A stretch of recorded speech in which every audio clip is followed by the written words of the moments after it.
നമസ്കാരം. സുരേഷ് ഗോപി എങ്ങനെയാണ് തൃശ്ശൂർ പിടിച്ചത്? ആ മോഡലിൽ തന്നെ കേരളം പിടിക്കാൻ വേണ്ടി രംഗത്തേക്ക് ഇറങ്ങുകയാണ് പ്രതിപക്ഷ നേതാവ് വി.ഡി. സതീശനും സതീശന്റെ പാർട്ടിയും. എങ്ങനെയാണ് ആദ്യം സുരേഷ് ഗോപി തൃശ്ശൂർ പിടിച്ചത് എന്ന് നമുക്ക് നോക്കാം. പ്രതാപപക്ഷത്തിന്റെ വലിയൊരു സപ്പോർട്ട് ഉണ്ടായിരുന്നു. പക്ഷേ സുരേഷ് ഗോപി സ്വാഭാവികമായിട്ടും ഇലക്ഷനെ അഭിമുഖീകരിക്കാൻ വേണ്ടി ഇറങ്ങിയപ്പോൾ നിരവധി വിവാദങ്ങൾക്ക് നടുവിലാണ് അദ്ദേഹം ഇറങ്ങുന്നത്.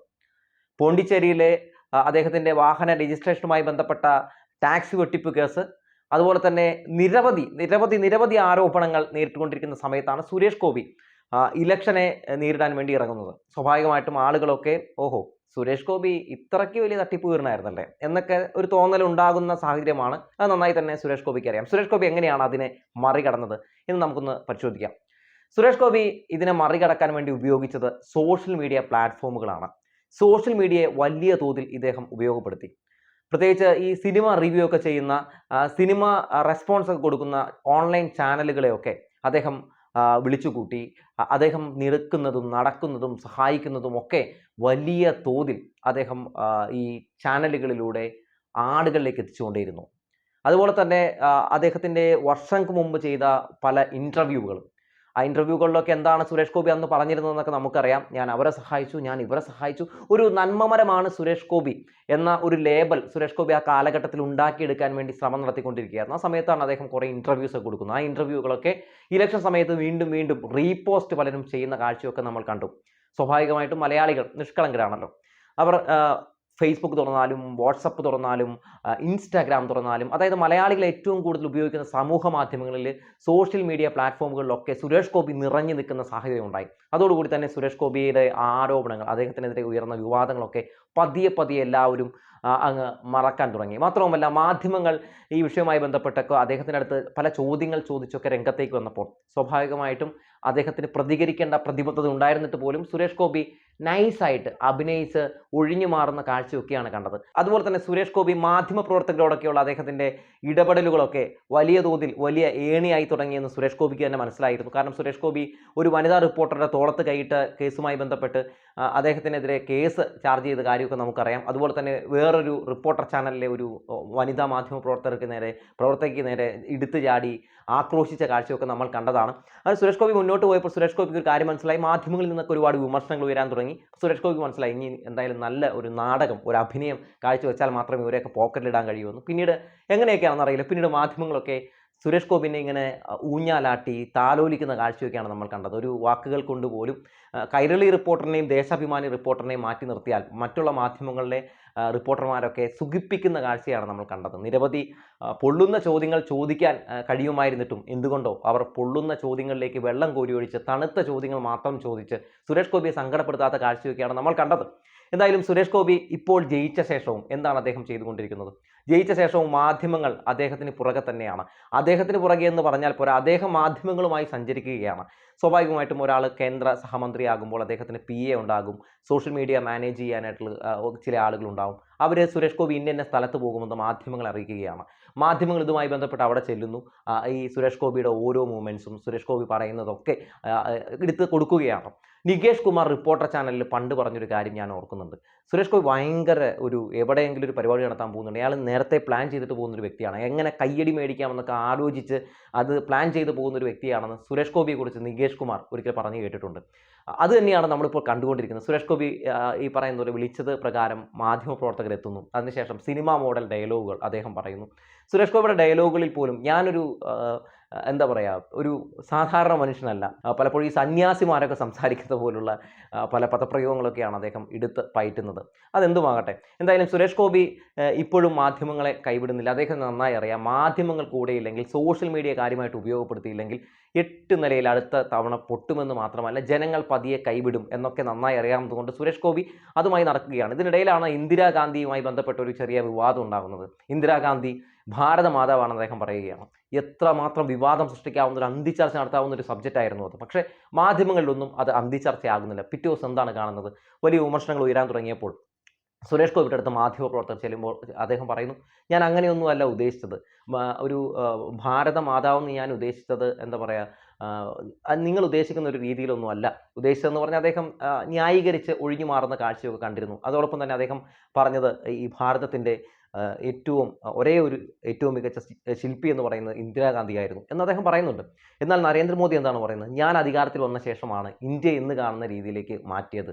ഇന്ത്യയുടെ യഥാർത്ഥ ഒരു ശില്പി എന്ന് പറയുന്നത് ഞാനാണ് എന്ന് പറഞ്ഞാണ് നരേന്ദ്രമോദി നടക്കുന്നത്. അപ്പോൾ അവിടെയാണ് നരേന്ദ്രമോദിയല്ല ഇന്ദിരാഗാന്ധിയാണെന്ന് സുരേഷ് ഗോപി പറയുന്നത്. മാത്രമല്ല ഭാരത മാതാവെന്ന് സുരേഷ് ഗോപി പറയുമ്പോൾ BJP-യും RSS ഒക്കെ അവരുടെ പ്രതിഷേധം രേഖപ്പെടുത്തിക്കൊണ്ട് ഭാരത മാതാവ് ഇന്ദിരാഗാന്ധി അല്ല ഞങ്ങളുടേതെന്ന് അവർ വെളിപ്പെടുത്തിക്കൊണ്ട് വ്യക്തമാക്കിക്കൊണ്ടൊക്കെ സോഷ്യൽ മീഡിയ പ്ലാറ്റ്ഫോമുകളിലൊക്കെ അവർ പ്രതിഷേധിക്കുന്ന കാഴ്ചയൊക്കെ നമ്മൾ കാണുന്നുണ്ട്. ഇതൊന്നും മാധ്യമങ്ങൾക്ക് വാർത്തയല്ല. കഴിഞ്ഞ ദിവസം തന്നെ കേന്ദ്രമന്ത്രിയായ ശേഷം ഒന്നും ചെയ്തില്ല എന്ന രീതിയിൽ പേരെടുത്ത് പറയാതെ തന്നെ അവരെയൊക്കെ വിമർശിക്കുന്ന കാഴ്ചയൊക്കെ കണ്ടു. അപ്പോൾ ആ വിഷയത്തിലൊക്കെ മുരളീധരനൊക്കെ സുരേഷ് ഗോപിക്കെതിരെയൊക്കെ ഒരു ഒളിയമ്പ് എയ്ത കാഴ്ചയൊക്കെ നമ്മൾ കണ്ടതാണ്. പക്ഷേ ഈ വിഷയവുമായി ബന്ധപ്പെട്ടൊന്നും മാധ്യമങ്ങളിൽ ഒരു വാർത്തയും വരുന്നില്ല. വൈ എന്ന ചോദ്യം ഒരു പ്രധാനപ്പെട്ട ചോദ്യമാണ്.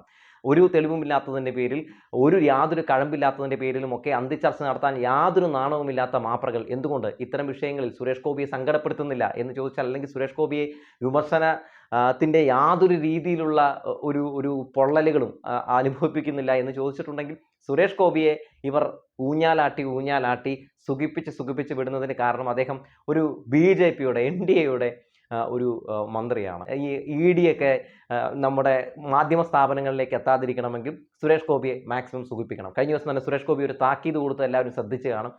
എന്നെ വലിയ രീതിയിൽ വിഷമിപ്പിക്കാനായിട്ട് നിങ്ങൾ നോക്കുകയാണെങ്കിൽ ഞാൻ മാധ്യമങ്ങളിൽ നിന്ന് അകലുവേ, അതൊരു സിഗ്നലാണ്. നിങ്ങൾ അത്തരത്തിൽ വിവാദങ്ങളിലേക്ക് എന്നെ വലിച്ചിടാനായിട്ട് ശ്രമം നടത്തുകയാണെങ്കിൽ ഞാനും തിരിച്ചടിക്കും എന്ന് തന്നെയാണ് സുരേഷ് ഗോപി പറയാതെ പറയുന്നത്.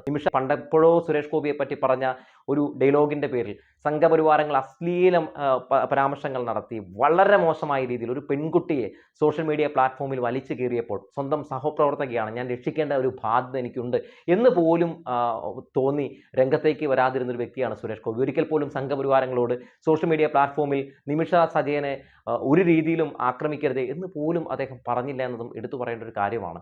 അപ്പോൾ അങ്ങനെയൊക്കെ ഒരു പക പോക്കുന്ന ഒരു വ്യക്തിയാണ് സുരേഷ് ഗോപി എന്നൊക്കെ നമുക്ക് വേണമെങ്കിൽ ഈ നിമിഷ സജയൻ്റെയൊക്കെ വിഷയം എടുത്തു വെച്ചുകൊണ്ട് നമുക്ക് പറയാം.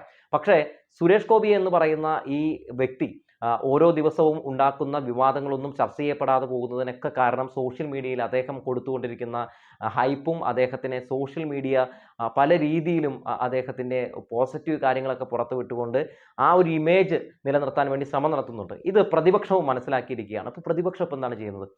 ദുരന്തങ്ങളിൽ നിലവിൽ ഒരു ദുരന്തം സംഭവിച്ചാൽ അതൊക്കെ പിണറായി വിജയൻ്റെ തെറ്റാണ്, കഴിവുകേടാണ് എന്നൊക്കെ പറഞ്ഞ് പലപ്പോഴും മാധ്യമങ്ങളുടെ മുമ്പിൽ പോലും വന്ന് ഒരു ഉളുപ്പുമില്ലാതെ രാഷ്ട്രീയം കളിക്കുന്ന പ്രതിപക്ഷ നേതാവ് VD സതീശനൊക്കെ നമ്മൾ കണ്ടിട്ടുണ്ടായിരുന്നു. താനൂരിലെ ബോട്ട് അപകടം ഉണ്ടായപ്പോഴൊക്കെ നമ്മളിത് കണ്ടതാണ്.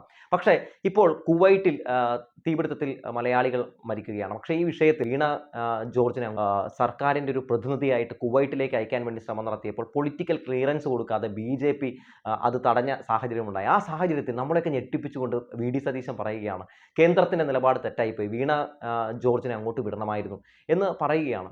അപ്പോൾ സ്വാഭാവികമായിട്ടും നമ്മൾ ആലോചിച്ചു, എന്ത് പറ്റി VD സതീശന് മനസ്സിലായി സ്വാഭാവികമായിട്ടും 24 മണിക്കൂറും മുഖ്യമന്ത്രി രാജിവെക്കുക, അല്ലെങ്കിൽ മുഖ്യമന്ത്രിക്കെതിരെ നിരന്തരം ആരോപണങ്ങൾ ഉന്നയിച്ചുകൊണ്ടിരുന്നിട്ടുണ്ടെങ്കിൽ ജനങ്ങളുടെ ഇടയിൽ നിന്ന് അകലാനുള്ള സാധ്യതയാണ് ഉണ്ടാകുക. മാത്രവുമല്ല ഇത്തവണ കിട്ടിയിരിക്കുന്ന 18 സീറ്റുകളും ഈ 18 സീറ്റുകളും കിട്ടാൻ കാരണമായിരിക്കുന്നത് പ്രതിപക്ഷത്തിൻ്റെ ഗുണം കൊണ്ടല്ല, പ്രതിപക്ഷം ദുർബലമാണ് എന്ന് സതീശന് മനസ്സിലായിട്ടുണ്ട്. ഇതെങ്ങനെയോ ലക്കടിച്ച് കിട്ടിയൊരു സംഗതിയാണ്. കാരണം ദേശീയ രാഷ്ട്രീയത്തിൽ ഇപ്പോൾ ചർച്ച ചെയ്യുന്ന സാഹചര്യത്തിലൊക്കെ കോൺഗ്രസ്സിന് വലിയൊരു പ്രാതിനിധ്യവും ഒരു പ്രാധാന്യവും ഉണ്ട്.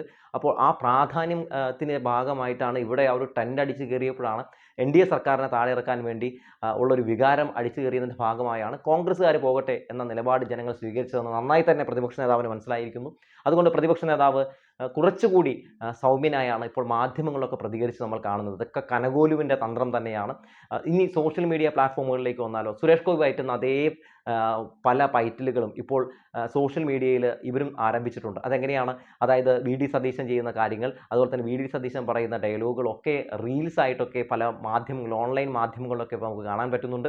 ഒപ്പം മാധ്യമങ്ങളും ഇവരെയൊക്കെ സഹായിക്കാൻ വേണ്ടി, BJPയെ വളർത്താൻ വേണ്ടി, അതുപോലെ തന്നെ കോൺഗ്രസിനെ വളർത്താൻ വേണ്ടിയൊക്കെ ഇപ്പോൾ പ്രത്യേക രീതിയിലുള്ള ചില ഗിമ്മിക്ക് നമ്പറുകൾ നടത്തുന്നുണ്ട്. അവർക്കറിയാം ഇവിടെ ഇടതുപക്ഷത്തിനെ ഇമാതിരി കടന്നാക്രമിച്ചിട്ടും ഇത്രയധികം ഇടതുപക്ഷത്തിനെതിരെ വ്യാജ വാർത്തകൾ ചെയ്തിട്ടും ഇടതുപക്ഷം താഴെ ഇറങ്ങാത്തതും ഇടതുപക്ഷത്തെ ഒന്ന് അനക്കാൻ പോലും കഴിയാത്തതിന് കാരണം ഇവിടെ സമൂഹ മാധ്യമങ്ങൾ ഉള്ളതുകൊണ്ടാണ്. ആ സമൂഹ മാധ്യമങ്ങളിൽ വരുന്ന വാർത്തകളാണ് ഇടതുപക്ഷത്തിനെതിരെ പ്രചരിക്കുന്ന വ്യാജ വാർത്തകൾ പൊളിക്കുന്നതിന് കാരണമായി മാറിയിരിക്കുന്നത് നന്നായിട്ട് ഈ മാധ്യമങ്ങൾക്കറിയാം. അതുകൊണ്ട് മാധ്യമങ്ങൾ പ്രധാനപ്പെട്ട സോഷ്യൽ മീഡിയ പേജുകളെ ആക്രമിക്കുകയാണ്. കഴിഞ്ഞ കുറച്ച് ദിവസമായി നമ്മൾ എന്താണ് കണ്ടുകൊണ്ടിരിക്കുന്നത്? പോരാളി ഷാജു പോലുള്ള പേജുകളുടെ പേരിൽ പല മാധ്യമങ്ങളും അന്തിച്ചർച്ച നടത്തുകയാണ്. തോൽവിക്ക് കാരണം പോരാളി ഷാജു എന്നൊക്കെ പറഞ്ഞാണ് ഇവർ ഇത്തരത്തിൽ പല വാർത്താ അന്തിച്ചർച്ചകളും ഒക്കെ നടത്തിക്കൊണ്ടിരിക്കുന്നത്. സ്വാഭാവികമായിട്ടും എന്താണ് അന്ന് ജയരാജൻ പറഞ്ഞതെന്ന് അദ്ദേഹം തന്നെ പറഞ്ഞിട്ടുണ്ട്. ഞാൻ അങ്ങനെ ഉദ്ദേശിച്ചൊന്നും പറഞ്ഞതല്ല. പോരാളി ഷാജി എന്ന പേരിൽ ഒരുപാട് അക്കൗണ്ടുകളുണ്ട്. ആ അക്കൗണ്ടുകളിൽ ഈ പറയുന്നത് പോലെ ചില ഫേക്ക് അക്കൗണ്ടുകളുണ്ട്. ആ ഫേക്ക് അക്കൗണ്ടുകൾ വഴി പലരെയും തെറ്റിദ്ധരിപ്പിക്കുന്നുണ്ട്. അത് ശ്രദ്ധിക്കണം എന്ന രീതിയിലാണ് അദ്ദേഹം പറഞ്ഞതെന്ന് പറയുന്നുണ്ട്. പക്ഷെ അതിനെ വളച്ചൊടിച്ചുകൊണ്ട് മാധ്യമങ്ങൾ ഒരു വാർത്തയ്ക്ക് വേണ്ടി ഉപയോഗപ്പെടുത്തി. ഒരു റിപ്പോർട്ടർ അദ്ദേഹത്തിൻ്റെ അടുത്ത് തന്നെ പറഞ്ഞു, താങ്കൾ അതല്ല പറഞ്ഞതെന്നറിയാം, എന്നാലും ഞങ്ങളത് കൊടുത്തു എന്നേ ഉള്ളൂ എന്ന് പറഞ്ഞുവെന്ന് എം.വി. ജയരാജൻ വാർത്താ മാധ്യമങ്ങളെ കണ്ട് വാർത്താ സമ്മേളനത്തിനിടെ പറഞ്ഞതൊന്നും നമ്മൾ മറന്നിട്ടില്ല. അപ്പോൾ ഇവിടുത്തെ സോഷ്യൽ മീഡിയ പ്ലാറ്റ്ഫോമുകളെ, അതായത് ഇടതുപക്ഷത്തിന് അനുകൂലമായി നിൽക്കുന്ന ചാനലുകളെയൊക്കെ തകർക്കുക എന്ന ലക്ഷ്യമാണ് ഇപ്പോഴത്തെ മാപ്രകൾ മുന്നോട്ട് വയ്ക്കുന്ന എടുത്തിരിക്കുന്ന പുതിയ ഓപ്പറേഷൻ എന്ന് പറയുന്നത്. മാധ്യമങ്ങൾക്ക് ഒരു കാര്യം പറയാം, ഇടതുപക്ഷ അനുകൂല സോഷ്യൽ മീഡിയ പ്ലാറ്റ്ഫോമുകൾ അത് വീണാൽ മാത്രമേ ഇടതുപക്ഷത്തിനെ കടന്നാക്രമിക്കാൻ കഴിയൂ. ഇവർ പ്രചരിപ്പിക്കുന്ന ഇടതുപക്ഷത്തിന് പ്രതികൂലമായി എല്ലാം ബാധിക്കുമെന്ന് ഉദ്ദേശിച്ച് ഇവർ പടച്ചുവിടുന്ന വ്യാജ വാർത്തകൾ ജനം വിശ്വസിക്കൂ എന്ന് നന്നായി അറിയാവുന്നതുകൊണ്ട് ഇവർ അവസാന ഘട്ട ഒരു കളി എന്ന രീതിയിൽ ഒരു ഓപ്പറേഷൻ നടത്തുകയാണ്. ഈ ഇടതുപക്ഷ അനുകൂല ചാനലുകൾക്കെതിരെ നിരന്തരം ഇത്തരത്തിലുള്ള ആക്രമണങ്ങൾ നടത്തുമ്പോൾ സ്വാഭാവികമായിട്ടും ഇടത് അനുകൂല ചാനലുകളൊക്കെ ഇടതുപക്ഷത്തിനെതിരെ തിരിയും. ചെറിയ തെറ്റിദ്ധാരണകളൊക്കെ അവിടെ ഉണ്ടാകും എന്നൊക്കെയാണ് ഇവർ പ്രതീക്ഷിച്ചിരിക്കുന്നത്. എന്തായാലും അവരുടെ യുദ്ധങ്ങളും തുറന്നുകൊണ്ടിരിക്കുകയാണ്. വരാൻ പോകുന്ന നിയമസഭാ ഇലക്ഷനാണ് ബി.ജെ.പിയും കോൺഗ്രസും മാധ്യമങ്ങളും ഒക്കെ നോട്ടമിടുന്നത്. ഇടതുപക്ഷത്തെ ഏതെങ്കിലും രീതിയിൽ ഇറക്കാൻ കഴിയുമോ അതൊക്കെ അതിനുള്ള എല്ലാ വഴികളും ഇവർ സ്വീകരിക്കും. ഒറ്റക്കെട്ടായി തന്നെ ഇവർ മുന്നോട്ട് പോകുമെന്ന കാര്യത്തിൽ ഒരു സംശയവുമില്ല. അതാണ് നമ്മളിപ്പോൾ മാധ്യമങ്ങളിൽ കണ്ടുകൊണ്ടിരിക്കുന്നത്.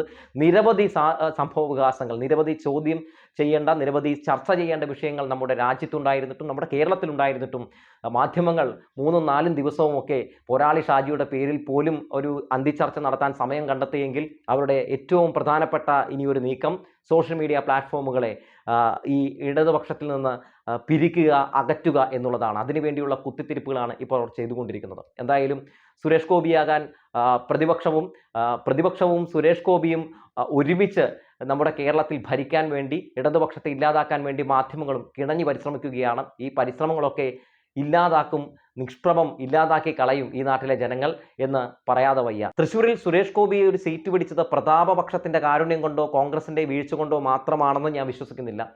അതിന് വലിയൊരു കാരണമായത് സമൂഹ മാധ്യമങ്ങൾ കൂടിയാണ്. സമൂഹ മാധ്യമവും ഈ ഫാക്ടേഴ്സ് എല്ലാം കൂടി ഒരുമിച്ച് വന്നപ്പോഴാണ് സുരേഷ് ഗോപിക്ക് അവിടെ ഒരു അക്കൗണ്ട് തുറക്കാൻ പറ്റിയത്.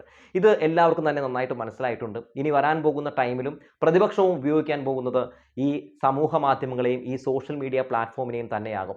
അതുകൊണ്ട് സോഷ്യൽ മീഡിയ പ്ലാറ്റ്ഫോമുകൾ കാര്യമായി തന്നെ ഇനി എല്ലാ പാർട്ടികളും ഉപയോഗിക്കുമ്പോൾ ഇടതുപക്ഷം അതിന് മുകളിൽ ഒരു പടി കൂടി മുകളിൽ വെക്കുന്ന രീതിയിൽ, ഒരു പടി കൂടി മുന്നേറുന്ന രീതിയിലുള്ള ഒരു പ്രവർത്തനം കാഴ്ചവെച്ചില്ലെങ്കിൽ അത് ഇടതുപക്ഷത്തിന് വലിയ ദോഷം ചെയ്യുമെന്ന് പറഞ്ഞു വെച്ചുകൊണ്ട് നിർത്തുകയാണ്.